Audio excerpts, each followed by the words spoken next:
Persib Bandung sukses menang atas Bali. Posisi puncak jadi makin dingin lagi.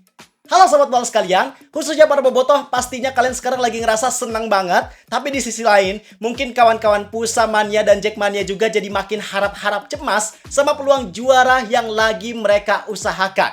Jadi baru aja pertandingan penutup di pekan ke-27 BRI Super League udah selesai, yaitu pertandingan dalam tajuk Derby Back to Back Champions, atau bisa dibilang laga ini khusus buat yang back to back aja, yang lain gak diajak, yaitu laga antara Persib Bandung melawan Bali United. Yang laga tersebut ternyata kembali berhasil dimenangkan oleh sang pemuncak klasemen, yaitu Persib Bandung. Bisa dibilang apa yang dilakukan oleh Persib ini sangat luar biasa dan sangat ada peningkatan, yaitu di musim ini Persib sukses mendominasi head to head melawan Bali United, karena di putaran pertama pun Persib berhasil menang ketika bermain di Iwayan Dipta Bali, dan sekarang di laga yang dimainkan di Gelora Bandung Lautan Api lagi-lagi mereka bisa mendapatkan kemenangan. Dan kenapa ada peningkatan? Karena sebelumnya bisa dibilang Persib sangat kesulitan ketika menghadapi Bali United. Sejak tahun 2016 sampai tahun 2023, artinya selama kurang lebih 7 tahun, Persib selalu mendapat hasil imbang dan kalah ketika menghadapi Bali United. Mereka gak pernah bisa menang, baik itu ketika main di kandang, tandang, bahkan di turnamen pramusim sekalipun, Persib sesulit itu buat dapat kemenangan atas Bali United. Bisa dibilang dulunya Bali United adalah mimpi buruk buat skuad Maung Bandung. Tapi semenjak eranya Boyan Hodak, dia ternyata berhasil memutus tren negatif tersebut. Bahkan dalam 3 musim terakhir, justru Bali United yang gak pernah menang lawan Persib. Artinya situasinya sekarang berubah 180 derajat. Kalau dulu bobotoh yang harap-harap cemas ketika ketemu Bali United, sekarang justru malah semeton yang ngerasain perasaan tersebut. Dan Persib dengan kemenangan yang barusan terjadi, artinya itu adalah kemenangan keempat Persib Bandung atas Bali United di eranya Boyan Hodak. Memang kita harus kasih big applause buat Boyan Hodak. Keren banget Pak Bojan.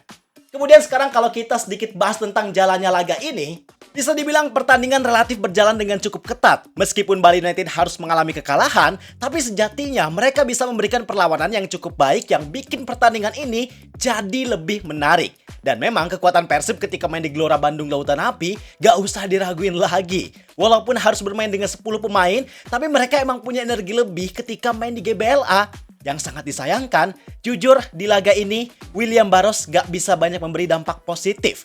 Kartu merah Matrikardi justru berawal dari kesalahan individu yang dilakukan Barros karena kehilangan bola. Tapi it's okay, yang lebih menarik dibahas salah satunya adalah Ramon Tangke. Memang Ramon Tangke mode sepatu sisirangan itu luar biasa gila. Eksekusi Ramon ketika menerima crossing itu luar biasa. Walaupun lagi-lagi dari segi gameplay, baik itu ketika passing maupun dribbling, Ramon masih belum bisa maksimal, tapi gol yang dicetak memang udah cukup buat menutupi kekurangan yang dia buat. Dan satu hal lainnya yang menarik perhatian adalah Tom Haye. Secara mengejutkan dia justru diganti di awal babak kedua. Sepertinya substitusi ini dilakukan bukan sepenuhnya kebutuhan taktik, melainkan karena Tom Haye yang di laga ini terlalu emosional, apalagi dia sempat kena kartu kuning gak perlu. Satu sisi itu pasti jadi kekhawatiran bagi skuad Persib, karena dengan situasi dan posisi Tom Haye, bukan gak mungkin dia bisa dapat kartu kuning kedua. Dan satu sisi lainnya, bisa juga itu jadi peringatan dari Boyan Hodak agar Tom Haye kedepannya bisa lebih bijak dalam mengelola emosinya. Tapi overall, memang Persib sangat layak untuk mendapatkan kemenangan di laga ini. Taktik yang Boyan Hodak terapkan sukses bisa meredam potensi bahaya dari beberapa pemain andalan Bali kayak TP Yachida, Tymon Hoppel, Rahmat Arjuna, Diogo Campos, dan yang lainnya. Kemenangan ini juga tentunya bikin Persib menjaga rekor win rate 100% alias selalu menang ketika main di Gelora Bandung Lautan Api musim ini. Gila sih, ini benar-benar jadi rekor yang sangat luar biasa. Apalagi kalau rekor ini bisa bertahan sampai akhir musim. Artinya Persib benar-benar sangat memanfaatkan keunggulan mereka ketika main kandang. Dan faktanya, rekor kandang ini justru jadi faktor terbesar yang bikin mereka sekarang ada di posisi puncak. Kalau Persib gak memanfaatkan pertandingan kandangnya dengan sebaik ini, bisa jadi Persib gak akan bisa senyaman sekarang ada di posisi puncak. Bisa jadi mereka mungkin malah ada di posisi 2 ataupun 3. Tapi karena Persib bisa memanfaatkan laga kandang secara maksimal, ditambah dengan support bobotoh yang selalu konsisten dan maksimal di setiap laganya, itu semua sangat berdampak baik untuk pencapaian Persib di musim ini. Kemudian, dengan kemenangan ini, jelas ngasih dampak yang sangat signifikan ke klasemen maupun persaingan menuju gelar juara. Karena sebelumnya kan Persija dan Borneo FC udah duluan dapat kemenangan di pekan ke-27 ini. Mereka bahkan bisa menang dengan sangat meyakinkan. Borneo menang 6-1 lawan PSBS Biak. Para pemainnya pun bermain dengan sangat baik. Kemudian Persija juga menang 3-0 atas Persebaya Surabaya. Dan sekarang Persib pun mendapatkan hasil yang sama. Artinya secara situasi memang bisa dibilang nggak ada banyak perubahan, tapi secara peluang jelas sangat menguntungkan dan berdampak signifikan untuk Persib. Kenapa? Karena dengan hasil ini, kemudian dengan sisa pertandingan yang sekarang semakin sedikit, yaitu tinggal 7 laga lagi, tentu itu bikin Persib punya probabilitas yang meningkat untuk bisa mengamankan gelar juara di musim ini. Persaingannya memang masih ketat, tapi dengan sisa laga yang makin dikit itu bikin Borneo maupun Persija jadi semakin kecil kesempatan untuk mereka berharap Persib bisa terpleset di sisa laga musim ini. Jadi memang perjuangan Borneo maupun Persija kalau mau menyalip posisi Persib benar-benar sangat berat. Selain itu, kalau dari segi jadwal ataupun sisa pertandingan yang harus dihadapi, sebenarnya jujur bisa dibilang Persib memang masih harus menghadapi banyak tim berkualitas. Mereka masih harus lawan Dewa United, Arema FC, Bayangkara, PSIM, Persija Jakarta, PSM Makassar, dan terakhir Persijap Jepara. Secara kualitas, jelas semuanya merupakan lawan yang gak mudah, tapi secara realita di lapangan, bukan gak mungkin untuk Persib justru bisa mendapatkan hasil yang lebih baik ketimbang Persija maupun Borneo FC.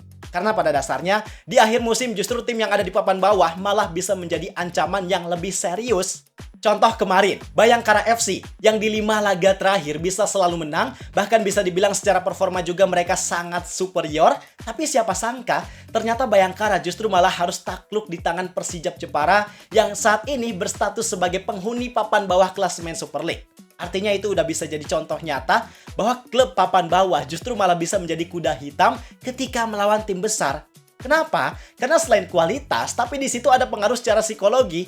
Tim besar mungkin mereka ada sedikit perasaan menganggap remeh tim papan bawah, karena secara logika harusnya mereka punya kualitas yang lebih baik dan bisa menang dengan cara maupun effort yang lebih mudah ketika melawan tim papan bawah yang berdampak terhadap performa maupun permainan yang bisa jadi gak maksimal seperti biasanya. Kemudian tim papan bawah sebaliknya, justru mereka punya motivasi yang berkali-kali lipat. Karena selain bermain dengan tujuan mendapatkan 3 poin, tapi mereka juga dituntut untuk menjauh atau bahkan keluar dari zona degradasi.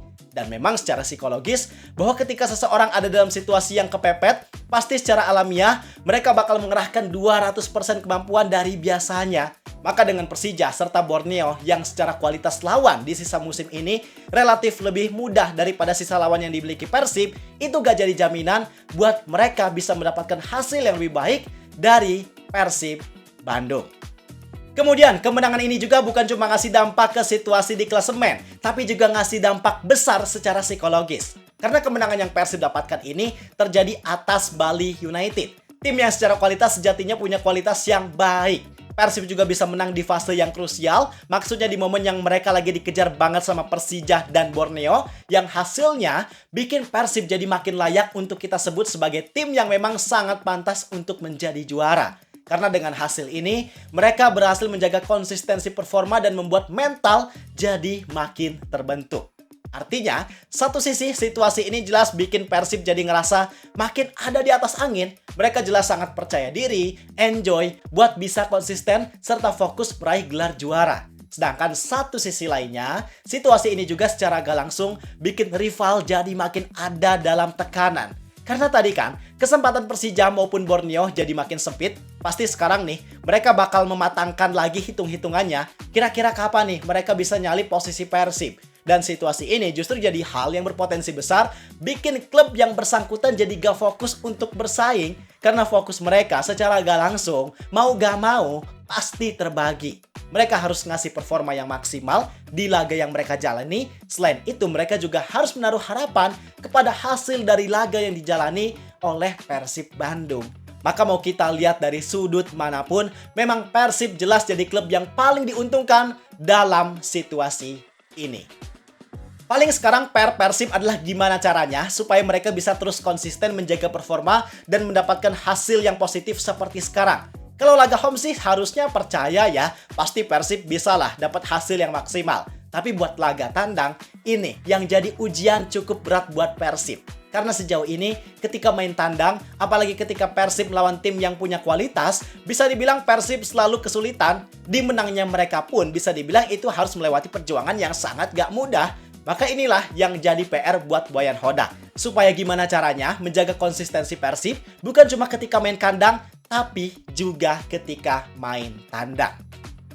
Jadi itu penjelasan tentang kemenangan Persib Bandung atas Bali United. Selamat buat Persib atas 3 poinnya. Sekarang coba kalian kasih satu kata buat kemenangan Persib atas Bali United. Tulis di kolom komentar. Gua rasa cukup sekian untuk video kali ini. Like dan subscribe-nya jangan lupa. Terima kasih, gua Jidan Fatoni. Sampai jumpa di video berikutnya. See ya!